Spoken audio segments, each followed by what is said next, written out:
반갑습니다. 세우신교회 성도 여러분. 이제 추수감사절, 여러분들과 처음 함께 나누는 추수감사절입니다. 이제 주님의 말씀을 듣기 전에 우리 잠깐 기도하겠습니다. 자비하신 아버지 하나님, 참으로 우리에게 감사의 이유를 주시니 감사를 드립니다. 아버지 하나님, 우리의 삶 가운데 더 많은 감사가 이루어지길 원하는데 이 시간 추수감사절을 맞이하여 우리가 특별히 주님의 말씀을 함께 나누고자 합니다. 감사의 말씀, 감사의 시간이 될 수 있는 그 나눔의 시간이 되게 도와주시옵소서. 이 시간을 축복하시기 바라옵고 예수 그리스도의 이름으로 간절히 기도하옵나이다. 아멘. 자, 반갑습니다. 여러분, 앞뒤 좌우로 우리 인사 나누겠습니다. 여러분들 미국에서는 이 추수감사절 때 어떻게 인사하나요? 해피 땡스기빙 데이 이렇게 하나요? 아니면 어떻게 하나요? 약간 즐거운 좋은 명절, 기쁜 명절, 하나님의 축복 많이 받으시는 명절 되시기를 바라겠습니다. 좌우 앞뒤로 인사 나누겠습니다. 좋은 명절 되세요. 네.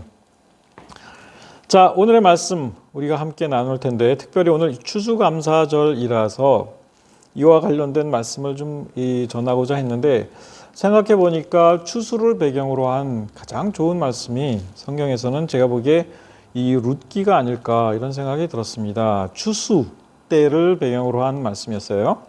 자, 그래서 제목은 이렇습니다. 추수감사절에 사랑이 낳은 것, 나오미 룻 보아스의 사랑 이야기다 하는 겁니다. 그리고 막다른 골목에서 우리에게 길을 여시는 하나님의 크신 사랑의 이야기가 되겠습니다.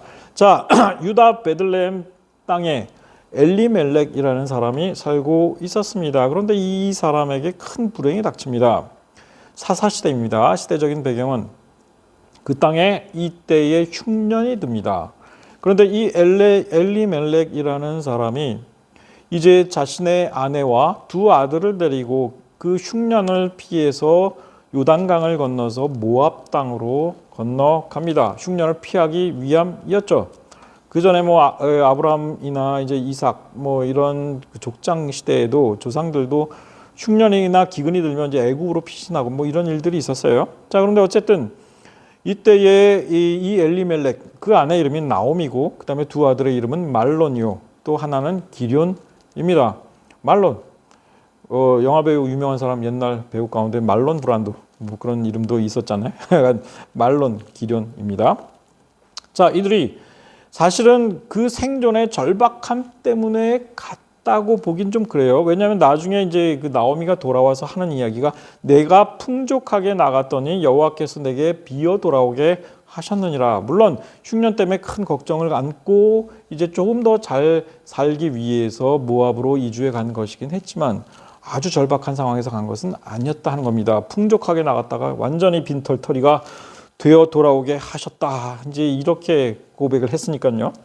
자, 그런데 거기에 모압 땅에 가서 큰 불행을 당합니다. 나오미의 남편 엘리멜렉이 죽고 두 아들이 이제 거기에 모압 여인들을 아내로 맞이합니다. 하나는 이름이 오르바이고 다른 하나는 룻이에요. 오늘의 그 룻기, 그 이름이 주인공이죠.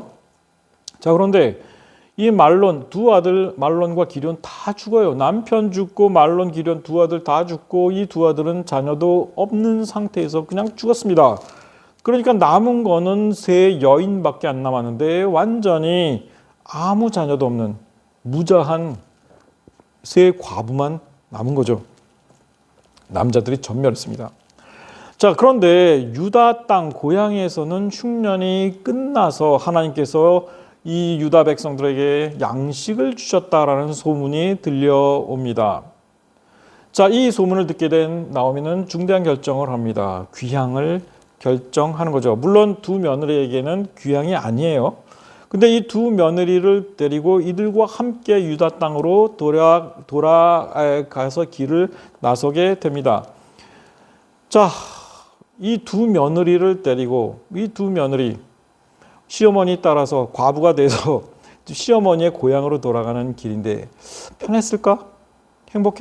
당연히 이제 행복한 상황은 아니에요. 그러니까 그런데 이 좀 우스갯 얘기입니다만은 세상에서 가장 행복한 여인이 누구니? 한번 물어봤습니다. 인터넷에 보다 보니까 무슨 얘기냐? 세상에서 가장 행복한 여인은 답이 하와래요. 이유는 하와는 시어머니가 없기 때문이랍니다.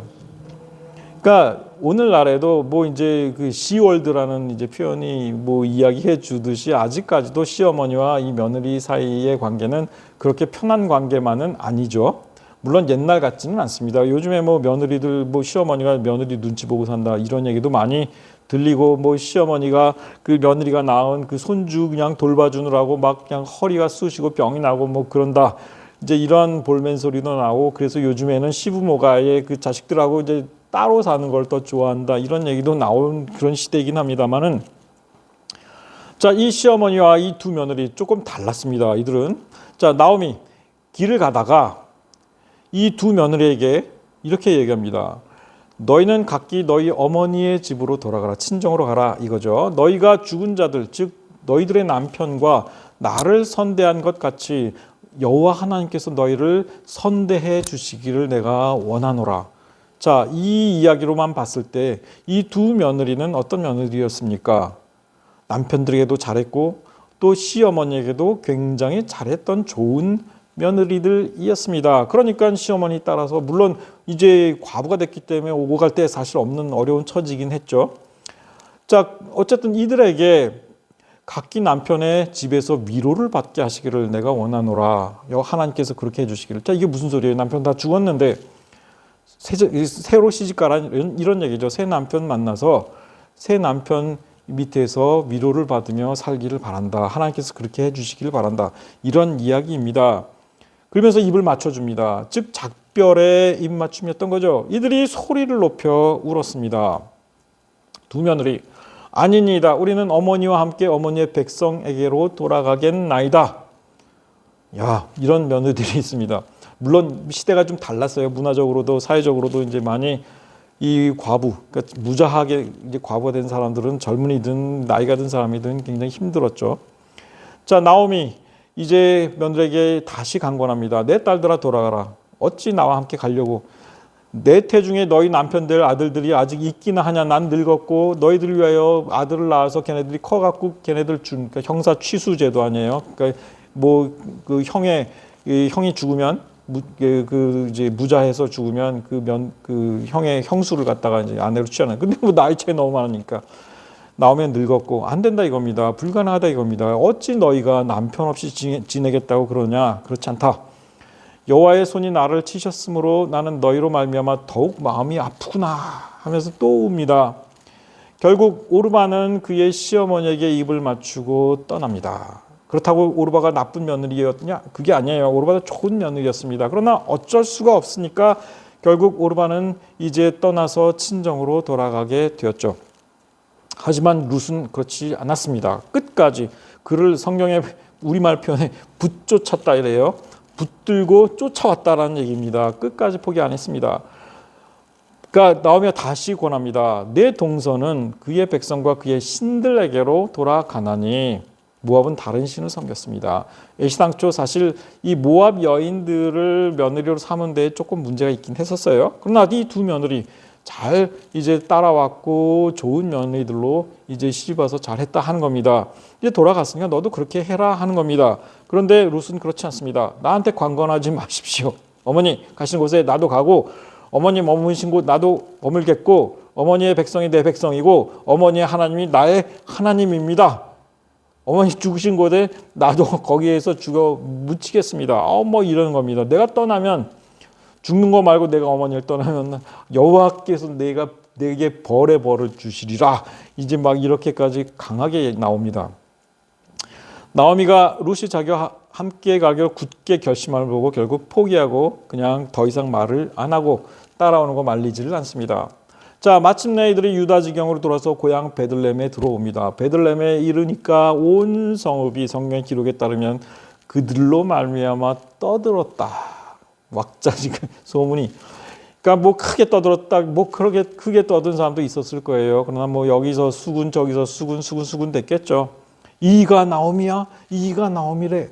떠날 때 모습이랑 많이 다르네. 몰골이 말이 아니었을 거예요. 자, 그러자 나오미가 그들에게 뭐라고 합니까? 나를 나오미라고 부르지 말라. 나를 마라라 불러라. 이게 왜 그래요? 나오미라는 이름의 뜻은 원래 기쁨, 희락 이런 뜻입니다. 영어로는 노미라고 부르더라고요. 요즘에도 노미, 그러니까 나오미라는 이름을 가진 그 여성들이 있는 것 같던데. 그러니까 마라. 근데 마라는 뭐냐? 그 뜻이 괴로움, 쓴 것, 뭐 이런 뜻입니다. 여러분들 출애굽 때 마라의 쓴물에 관한 이야기, 오아시스인데 물이 써가지고 물맛이 써서 이스라엘 백성들이 마시지 못한, 그래서 마라의 쓴물이라고 마라라고 불렀죠. 쓴 것입니다. 그 인생의 쓴맛, 이것도 사실 마라라고 불러요. 보통 괴로움 이런 거예요. 이는 전능자가 나를 심히 괴롭게 하시고 나를 징벌하셨기 때문에 내가 풍족하게 나갔다 빈털터리가 되어 돌아왔다. 남편 죽고 두 아들 다 죽고 내가 이 꼴로 돌아왔으니 나를 이제 나옴이라 부르지 말고 마라라 불러달라. 이렇게 이야기를 한 거죠. 자, 이들이 모압 지방에서 이제 나오미가 룻과 돌아온 이때는 보리 추수할 그런 시즌이었습니다. 그러니까 6월절과 맥추절 사이 대략 한 4, 5월 정도 떨어져요. 구약시대 이스라엘의 농번기에는 크게 3번의 큰 추수가 있었습니다. 의외로 여러분들 이스라엘 건조하고 뭐 작물 안 자랄 것 같은데 1년 사시사철 1년 내내 농번기예요. 거기는 보면 보리 추수가 한 4, 5월경에 있습니다. 6월절과 맥추절 사이에 있습니다. 그리고 이때 건기가 시작돼요. 비가 안 옵니다. 그리고 밀의 첫 수확이 5, 6월경에 떨어집니다. 그래서 첫 수확에 대한 감사로 그 초태생 바치는 그 맥추절이 있었죠. 그때 추석 무렵에 맥추절 무렵에 이제 그것과 관련된 설교를 한 적이 기억이 납니다. 그리고 밀추수, 본격적인 밀추수가 보통 6월, 7월경에 이루어집니다. 그리고 밀추수가 다 끝이 나면 이 밀 수확한 것들을 창고에 다 들이고 거기에 이제 장막절을 지내요. 장막절을 지냅니다. 이게 이제 그렇게 되고 그리고 세 번째 마지막 큰 추수는 9월, 10월경에 포도를 비롯한 여러 가지 과일들을 추수하는 때가 와요. 이게 9월, 10월경입니다. 이게 우기가 시작되기, 비가 내리기는 우기가 시작되기 직전이에요. 그래서 우기가 시작되면 일단 땅을 갈기 시작하고 다시 그 건기 동안 굳어진 땅을 갈고 밀을 파종하기 시작을 한단 말이죠. 이렇게 하는데 이제 이들이 도착한 것은 4, 5월경 보리 추수하는 그 시점이었습니다. 그리고 이게 바로 밀추수로 이게 이어진단 말이죠. 그러니까 이때 들어온 거예요, 이들이. 자, 그런데 이 성경은 이렇게 얘기합니다. 모압 여인 룻이 이제 그 나오미 시어머니한테 이야기하기를 내가 이제 당장 먹을 게 없으니까 남의 밭에 가서 은혜를 입고 그를 따라서 이삭을 주워다가 먹겠습니다. 이제 이삭을 주워다 먹자 이거예요. 그러니까 자기가 주워오겠다 하는 겁니다. 그래서 나가서 이제 그 이삭 줍기를 하는데 막 줍다 보니까 우연히 성경에 우연이라고 돼 있어요. 우리말 성경에 실제 히브리어 원문에서도 우연이라고 돼 있습니다. 엘리멜렉의 친족 보아스에게 속한 밭에 이르렀더라. 이게 우연이겠습니까? 그냥 쓰는 말이죠. 우리말에 우리 크리스찬들도 사실은 뭐 그냥 우연이라는 말 우연히 잘 쓰잖아요. 성경에서도 그렇게 생각하시면 돼요. 보아스와 룻의 만남을 하나님께서 우연히 예비해 두셨다. 이렇게 생각하시면 됩니다. 뭐 그 옛날 유행가 가사에 그 우리의 만남은 우연이 아니야. 뭐 정해진 거였어. 뭐 이제 이런 가사도 있었던 것 같은데 그리스도인들에게 우연이란 사실 있지는 않죠. 그러나 이 단어는 씁니다. 자, 사실 율법에 있어서도 이 이삭을 줍는 그러니까 고아와 과부 어려운 사람들 이런 이들이 이 이삭을 주어가는 것을 그러니까 막지 말라 이런 말씀이 나옵니다. 이들 너무 어렵다 이거예요. 그러니까 그 율법에서도 너희가 너희 땅에서 곡식을 거둘 때에 너는 반 모퉁이까지 다 거둘지 말고 떨어진 이삭도 줍지 말고 내 포도원의 열매를 다 따지 말고 좀 남겨두라 이겁니다. 가난한 사람 거류민들을 위하여 버려두라. 그들이 와서 가져가게. 그러니까 이런 말씀이 또 나옵니다. 그리고 깜빡하고 추수하지 못한 부분 어떤 특정 부분은 밭에서 깜빡하고 내가 추수를 못했다? 그러면 도로 가서 그걸 해갖고 오려고 하지 말라 이겁니다. 하나님께서 그렇게 하신 거니까 그냥 그 부분은 나그네와 고아와 과부를 위하여 남겨두라 하는 겁니다. 그래야면 하나님께서 너를 복 주실 것이다.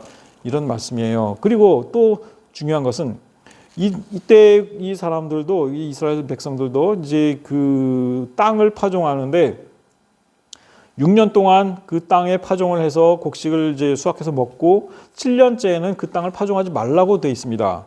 왜냐하면 땅에 지력이 있단 말이에요. 그러니까 오늘날에도 그렇죠. 그러니까 계속해서 거기다 심어서 곡식을 수확하면 땅에 힘이 없어서 충분히 소산을 다 맺지를 못해. 그러니까 7년째에는 그 땅을 쉬도록 만들라 하는 겁니다. 땅에 대한 안식년이에요. 땅도 쉬는 안식년이 필요한 겁니다. 근데 거기에 파종하지 않은 땅에 자라는 야생 곡식이나 무슨 물론 이런 것들 먹을거리들이 나와요.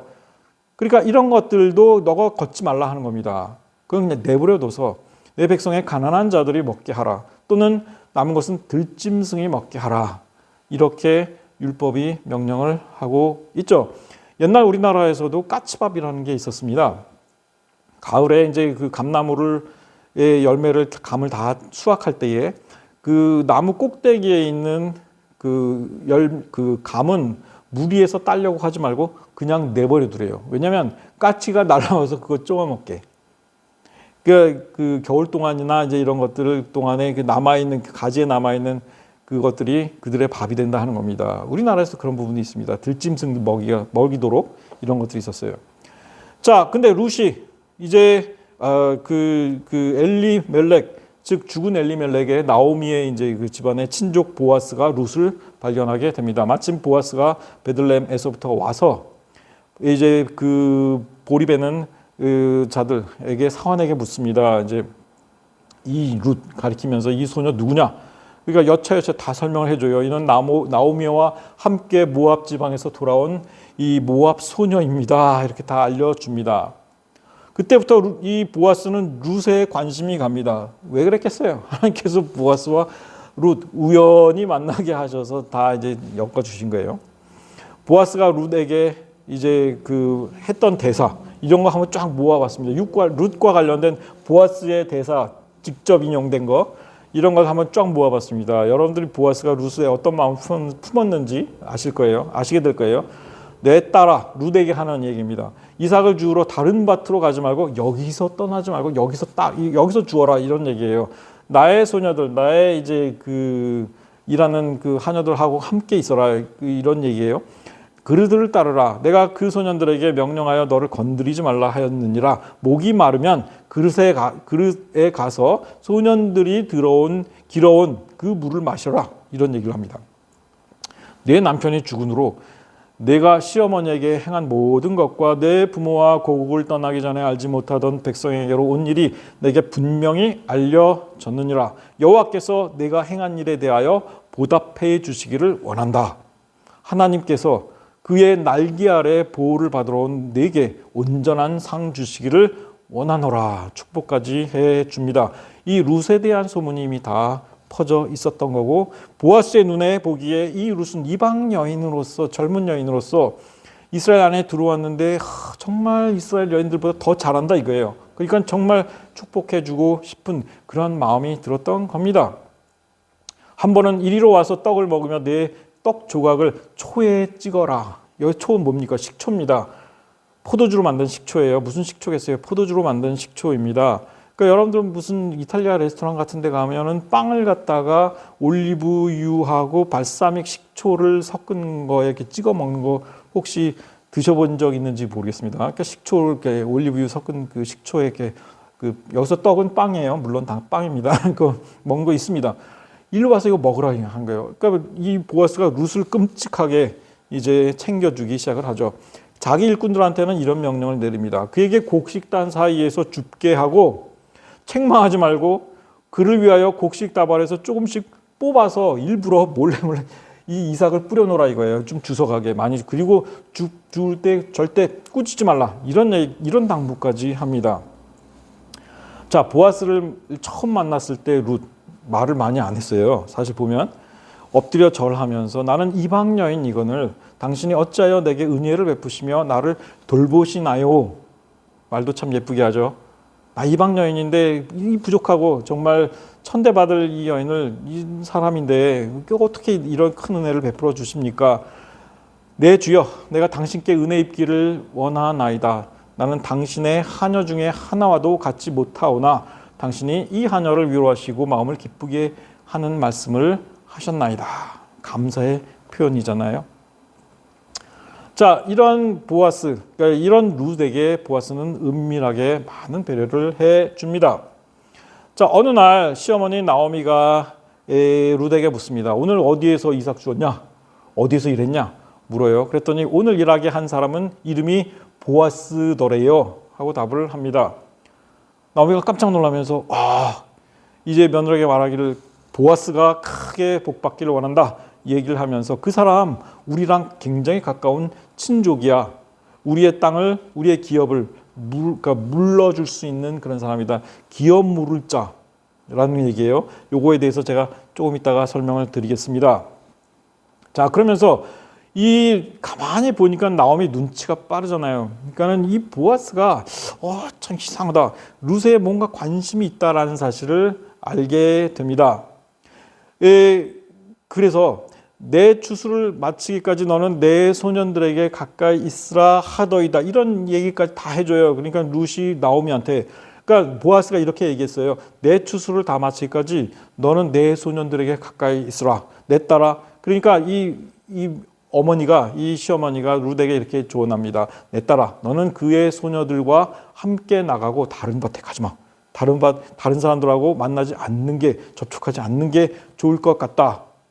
이렇게 조언을 해 줍니다. 이에 룻이 그 말씀대로 순종하면서 보리추수랑 심지어 밀추수 마칠 때까지, 그러니까 거의 7월까지 이제 이삭을 그 보아스의 밭에서 주우면서 그 시어머니와 함께 생활을 하게 되었다.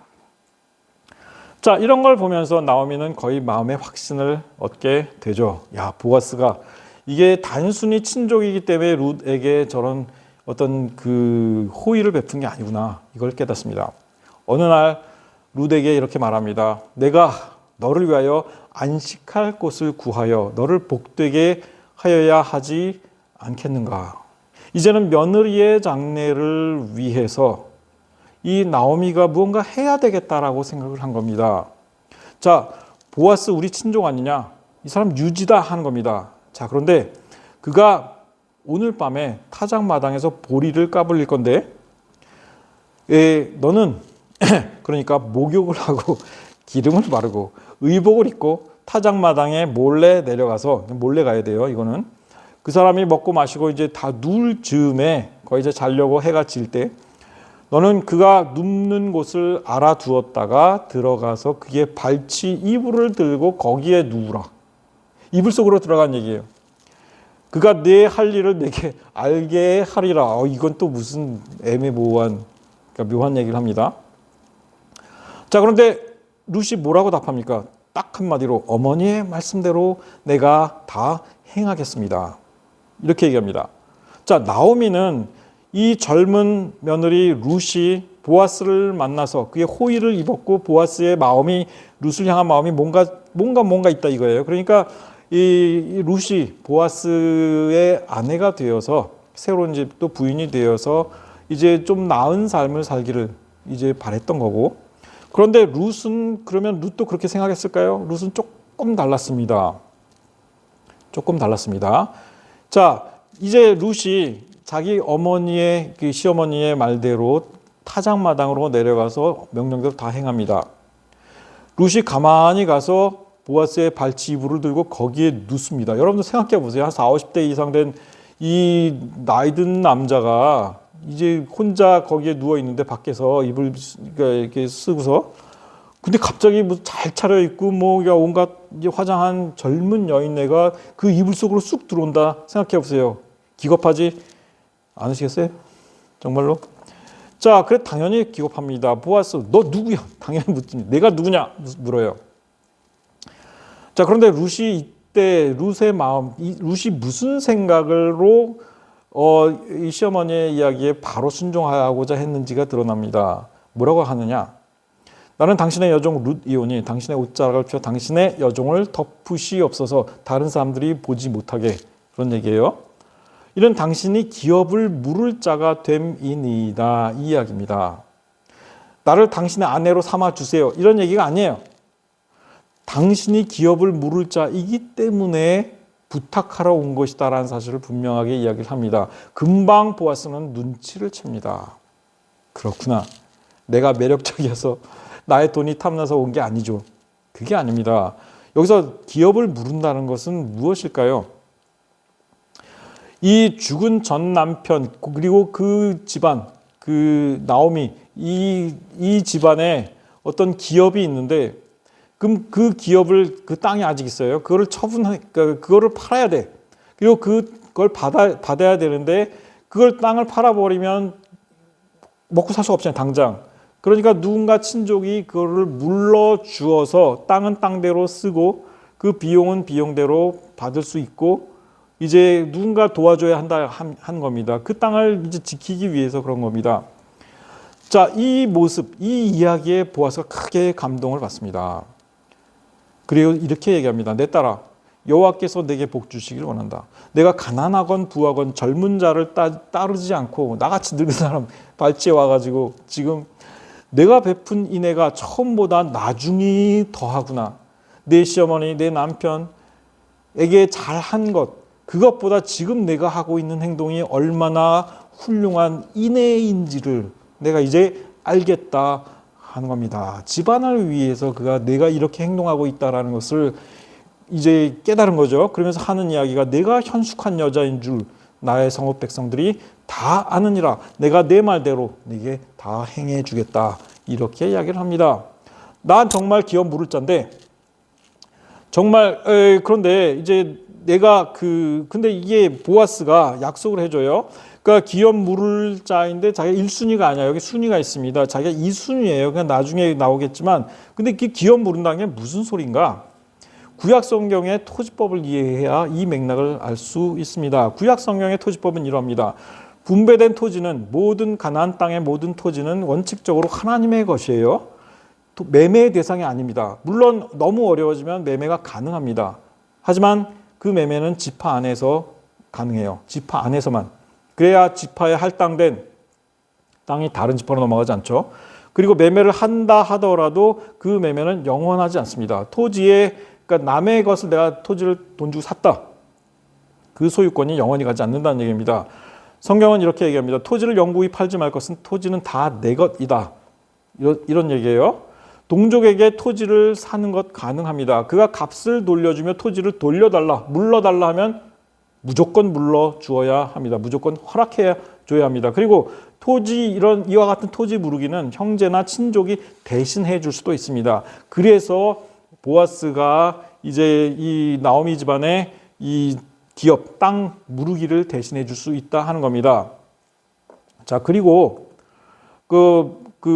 만약에 이제 내가 팔았는데 중간에 나중에 돈이 생겨가지고 물러달라면 그 돈 받고 이제 물러줘야 돼요. 그리고 마지막으로 물을 힘이 전혀 없어서 도저히 안 된다 하면 그러니까 이 땅의 안식년 7번을 지내고 49년 지나서 50년째 되는 해에 원래의 주인한테 무조건 돌려줘야 됩니다. 그러니까 영원한 소유 되지 않아요. 매매는 영원히 이루어지지 않는 겁니다. 이게 땅의 희년이에요.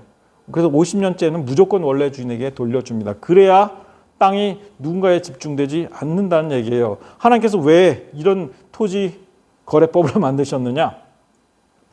토지의 영구적 매매를 금지하신 겁니다. 토지는 식량을 생산할 수 있는 가장 기본적인 생산 수단이었어요. 그런데 그 양이 한정돼 있잖아요. 토지는 계속 정복하지 않는 한 늘어나지 않습니다. 영구적인 매매를 허락하게 되면 특정인에게 토지가 집중될 수 있는 위험이 생깁니다. 그렇게 되면 빈부격차가 엄청 벌어지겠죠. 그래서 많은 사람들이 노예화되고 자유와 평등이 제한받을 수 있습니다. 하나님 앞에 이스라엘 백성은 다 평등해요. 자, 그리고 토지는 토지를 통한 식량 생산이야말로 자유민이 일할 동기를 얻는 가장 중요한 원동력입니다. 왜 공산주의 국가에서 이 노동 생산성이 커지지 않습니까? 바로 이거예요. 구약의 토지법은 사유화도 국유화도 아닌 하나님께 속한 땅을 이스라엘 백성이 집안별로 할당받아 사용한다는 개념의 법입니다. 공산주의 아닙니다. 자본주의도 아니었습니다. 자, 룻 새벽까지 그의 발치에 누웠다가 사람들이 알아보기 어려울 즈음에 새벽 즈음에 일어납니다. 보아스가 말하기를 여인이 타작마당 들어오는 거 사람이 알지 못해야 하니까 자, 너 이제 가야 되는데 너 겉옷을 달래. 겉옷을 줬더니 6번 보리를 거기다가 잔뜩 담아가지고 이 룻에게 지워주고 성읍으로 들어갑니다. 자, 이제 이 기업을 무르기 위해서 1순위를 이제 딴 사람의 1순위예요. 그러니까 성문으로 그 친족을 성문으로 내오고 이제 장로들 10명을 앉혀놓고서 거기서 이제 거래를 합니다. 1순위. 자, 이제 이 사람들이 땅을 팔고자 하는데 일로 앉아보라고 이제 1순위 되는 그 친족을 앉혀놓고 이제 우리 형제 엘리멜렉의 소유지를 팔려고 하는데 모압 지방에서 이제 와가지고 그것을 이제 살려면 너가 1순위다 이거예요. 너가 이 돈을 내고 물러주어야 그들에게 돈을 주고 그 땅을 이제 원칙적으로 사는데 너가 안 산다고 하면 이제 내가 살 거다 이거예요. 근데 그랬더니 이 이야기를 하니까 그럼 내가 무르지. 내가 살게. 이렇게 얘기를 하는 겁니다. 그 친족이. 근데 이렇게 되면 안 되잖아. 자, 그런데 보아스가 경고를 해줍니다. 뭐냐면 자, 너가 이 땅을 사게 되면 이 땅은 그 이름이 너의 것이 되는 게 아니고 죽은 엘리멜렉 집안의 것으로 되는 것이야. 이게 조건이야. 이렇게 얘기를 해 줍니다. 그 조건 아래서만 판다 이겁니다. 그래도 할래? 나 못해. 거절합니다. 보아스의 경고가 먹혔죠. 자, 그렇게 하면서 보아스가 2순위였던 보아스가 이제 기업 무르는 자로 세워지게 됩니다. 그게 결정이 나자마자 성문에 있던 모든 백성과 장로들이 축복을 해주는데 뭐라고 하냐? 여호와께서 내 집에 들어가는 여인으로 라헬과 레아 두 사람과 함께 하시고 또 여호와께서 이 젊은 여자로 말미암아 내게 상속자를 주고 뜬금없이 룻 얘기가 나와요. 이게 뭡니까? 이미 모든 사람들이 보아스가 왜 저렇게 나서대는지 다 알고 있었던 겁니다. 룻과 보아스 사이에 무슨 관계나 다 이미 알았고 모든 이들이 이 상황에 대해서 축복해 주더라 하는 겁니다. 여호와께서 이 젊은 여자로 말미암아 내게 상속자를 주사 내 집이 다말이 유다에게 낳아준 베레스의 집과 같게 하시기를 원하노라. 결국 보아스와 룻이 결혼을 하고 아들을 낳습니다. 아들을 낳았고 이제 이 나오미가 기쁨으로 정말 그의 이름답게 기쁨으로 이 아들을 받아냅니다. 그리고 그의 양육자가 돼요. 여러분들 시어머니가 요즘에 우리나라에서도 손주 태어나면 그거 양육하느라고 힘들어하는데 이미 이 시대에 이런 일들이 있었습니다. 나오미가 양육자가 되었습니다. 그래서 사람들이 이웃 여인들이 이름을 지어주는데 나오미에게 아들이 태어났다. 아들을 낳은 건 룻인데 나오미에게 아들이 태어났다라고 하면서 이름을 오벳이라고 지어줍니다. 그 자기 죽은 남편의 그 집안의 기업을 이어받을 사람이었다 하는 거죠. 섬기는 자가 이런 뜻이 돼요. 자, 여인들이 나오미를 에게 이를 찬송할지로다. 여호와께서 오늘 내게 기업 물을 자가 없게 하지 아니하셨도다. 이렇게 하나님을 찬양하라 하면서 이 아들 이름이 유명해지기를 바란다. 그리고 가장 중요한 얘기를 해줍니다. 이는 내 생명의 회복자이고 내 노년의 봉양자라. 곧 너를 사랑하며 7 아들보다 귀한 내 며느리 룻이 낳은 자로다. 이렇게 표현해 줍니다. 너를 사랑하며 7 아들보다 더 귀한 내 며느리. 이렇게 룻을 칭송했습니다. 결론 맺어보겠습니다. 추수를 감사하는 절기에 맺어진 사랑이 낳은 것은 무엇이었을까요? 보리추수, 밀추수로 이어지는 이 추수의 절기에 나오미가 받은 진정한 축복은 그녀의 이방인 며느리였던 룻이었습니다. 그리고 며느리 룻이 나오미에게 축복의 통로가 된 것은 나오미가 며느리 룻을 진정으로 아끼고 사랑했을 때 시작되었습니다. 내 딸아, 내가 너를 위하여 안식할 곳을 구하여 너를 복되게 하여야 하지 않겠느냐. 그렇게 하면서 보아스에게 룻을 자꾸 밀어주었어요. 자, 보아스는 룻과 결혼할 결심을 언제 합니까? 그가 룻을 취할 결심을 하는 것은 그녀의 마음속에서 시어머니와 전남편의 집안을 위해 이내의 마음을 보았을 때였습니다. 기업 무르는 문제를 그에게 단도직입적으로 얘기했을 때였습니다. 발치에 들어와서 이불을 들여잡고 그 발치에 들어와서 그 뭐라고 얘기했습니까? 내가 가난하건 부하건 젊은 자를 따르지 않고 내가 베푼 인애가 처음보다 나중이 더하도다.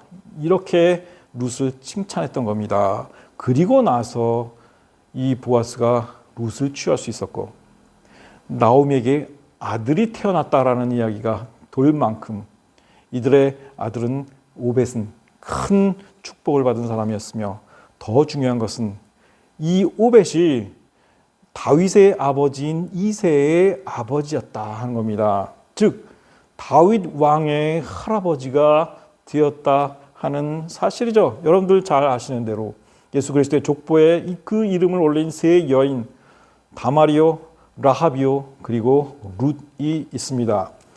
자, 여러분 추수의 추수감사절 여러분들에게도 축복의 말씀을 전합니다. 여호와께서 너를 위하여 하늘의 아름다운 보고를 여사 내 땅에 때를 따라 비를 내리시고 내 손으로 하는 모든 일에 복을 주시니 내가 많은 민족에게 꾸어질지라도 너는 꾸지 아니할 것이요 여호와께서 너를 머리가 되고 꼬리가 되지 않게 하시며 위에만 있고 아래에 있지 않게 하시리니. 이 축복의 말씀을 이기적인 말씀이라 생각하지 마세요. 이스라엘 백성에게 하나님께서 주시는 정말 큰 축복이었습니다. 단 오직 너는 내가 오늘 내게 명령하는 내 하나님 여호와의 명령을 듣고 지켜 행하며 내가 오늘 너희에게 명령하는 그 말씀을 떠나 좌로나 우로나 치우치지 아니하고 다른 신을 따라 섬기지 아니하면 이와 같을 것이다. 이 축복의 말씀이, 이 믿음의 말씀이 오늘 이 시간 세우신 교회 모든 성도 여러분에게 주시는 하나님의 말씀이 되시기를 예수 그리스도의 이름으로 축원합니다. 기도하겠습니다. 자, 배신 아버지 하나님 은혜를 감사를 드립니다. 하나님께서 이스라엘 백성들에게 주신 그 축복의 말씀과 하나님께서 내리신 보아스와 룻과 나오미에게 내리신 그 축복이 우리 가운데도 역사하게 하시며 우리 세우신 교회 모든 성도들과 그리스도의 몸된 세우신 교회 위에 하나님께서 크게 역사하셔서 온 기쁨과 온전한 이제 영적 충만함이 넘치는 교회 되게 도와주시옵소서. 감사드리며 예수 그리스도의 이름으로 간절히 기도하옵나이다. 아멘.